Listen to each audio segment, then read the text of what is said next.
Hello दोस्तों, मैं आ चुका हूँ। अभी मजा आएगा ना भिड़ो। तो जैसा कि दोस्तों पिछले एपिसोड में हमने देखा था कि टीचर और जिनमुई के बीच वहाँ एक काफी आइकॉनिक लेवल की फाइट हुई थी, जिसपे किसी ने भी किसी को हरा नहीं पाया था। इसके बाद हमने वहाँ लास्ट में देखा था कि जिनमुई वहाँ पर टीचर लियो के चले जाने के बाद वापस आ गई थी और उसने वांग फेंग को भी किडनैप करने की बात की थी। अब आगे तो नेक्स्ट एपिसोड की शुरुआत बिल्कुल उसी सीन से शुरू होता है, जहां फॉक्स क्लैन की जिनमुई वांग फेंग से कहने लगती है कि हैंडसम, तुम्हें मेरे साथ चलना होगा और अब से तुम्हें मुझे मार्शल आर्ट से सिखाना होगा। यह कहकर जिनमुई वांग फेंग को पकड़ते हुए वहां से उड़कर जाने लगती है। अब वो दोनों जब उड़कर जा रहे होते हैं तो अब वांग फेंग जिनमुई से कहता है कि अगर तुम्हारी वजह से क्वानलंग हमारे ह्यूमन रेस के हाथों मारा गया तो अब सारा वुल्फ क्लैन ही तुम्हारे फॉक्स क्लैन पर हमला कर देगा, क्योंकि क्वानलंग वुल्फ क्लैन का एक यंग मास्टर है और वो अभी हमारे ह्यूमन रेस में ही है और उसकी मौत की जिम्मेदारी सिर्फ तुम ही होगी, क्योंकि तुमने मुझे किडनैप किया है। इस पर आप वांग फेंग की इतनी सारी बक सुनकर जिनमुई का दिमाग खराब हो जाता है और उसे चुप रहने को कहती है कि अगर तुम चुप नहीं रहे तो मैं तुम्हारी जीभ काट लूंगी। इसके बाद वो वांग फेंग को लेकर एक जगह पर रुक जाती है और वांग फेंग से कहती है कि हैंडसम, मैं जानती हूँ कि तुम मुझे मार्शल आर्ट से सिखाना नहीं चाहते हो ताकि मैं तुम्हारे ह्यूमन रेस से अच्छे से फाइट ना कर पाओ। और हाँ, एक और बात मैं तुम्हें बताना चाहती हूँ कि मुझे कोई भी फर्क नहीं पड़ता है कि क्वानलंग मेरी वजह से मरे या फिर ना मरे।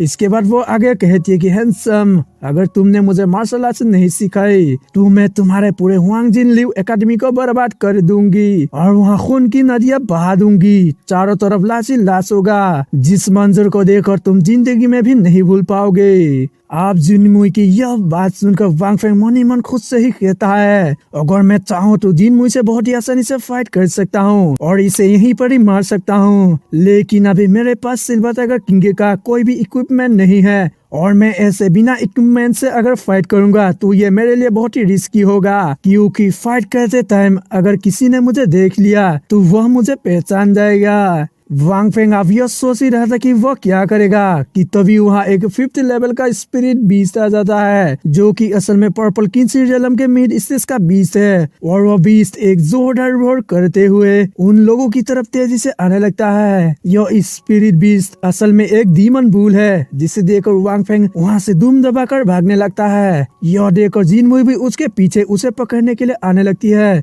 लेकिन वह बीस्ट उन दोनों के काफी करीब पहुँच गया था। यह देखकर जिनमुई उस बीस्ट पर अपनी सोच से एक जबरदस्त अटैक कर देती है, जिसकी वजह से हम देखते हैं कि उस बीस्ट को कुछ भी फर्क नहीं पड़ता है और उल्टा वो बीस्ट ही जिनमुई को बहुत ही दूर पीछे धकेल देता है, जिसकी वजह से जिनमुई पत्थर पर टकरा गई थी। आप यहाँ उस बीस्ट के सामने जिनमुई ही अकेली बचती है, क्योंकि वांग फेंग तो बहुत पहले ही उसे छोड़कर भाग चुका था। आप यह देखकर वो भी उस बीस्ट से बचने के लिए तेजी से हवा में उड़ते हुए वहाँ से भागने लगती है। इधर आप वांग फेंग तेजी से भागते हुए आकर एक जगह पर थोड़ा सा सांस लेने लगता है कि तभी वहाँ उसे एक 5th लेवल का उल्फ यानी कि भेड़िया दिखाई देता है, जो कि उसके सामने ही होता है। आप उस भेड़िया को देखकर वांग फेंग मन ही मन खुद से ही कहता है, अरे यार, मैं तो बहुत ही बड़ी गलती कर दी, क्योंकि मैं अपने इलाके से बाहर उल्फ क्लैन के इलाके में आ गया हूँ। अब यह भेड़िया भी एक 5th लेवल का बीस्ट है, जो कि पर्पल किंसी रियलम के मिड स्टेज पर है।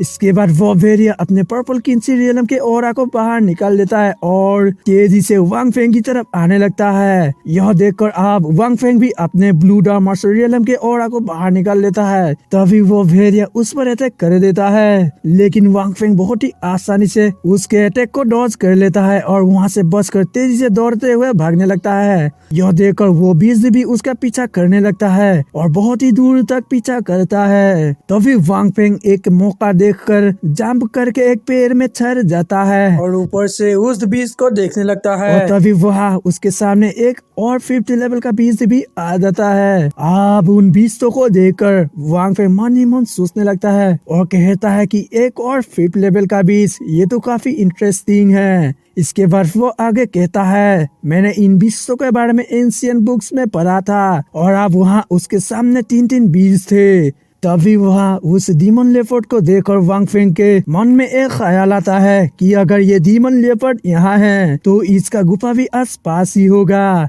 जिसमें से मुझे बहुत सारे हर्ब्स के साथ साथ बहुत सारे तेजाब भी मिल सकते हैं। यह सोचकर वांग फेंग जल्दी से जाकर उस लेपर्ड के गुफा के अंदर घुस जाता है, लेकिन तभी उसके सामने वही लेपर्ड आ जाता है जिसको कि उसने पहले देखा था, और आकर वो लेपर्ड सीधा ही उसके ऊपर हमला कर देता है। लेकिन हम देखते हैं वांग फेंग बहुत ही आसानी से उसे चकमा दे देता है।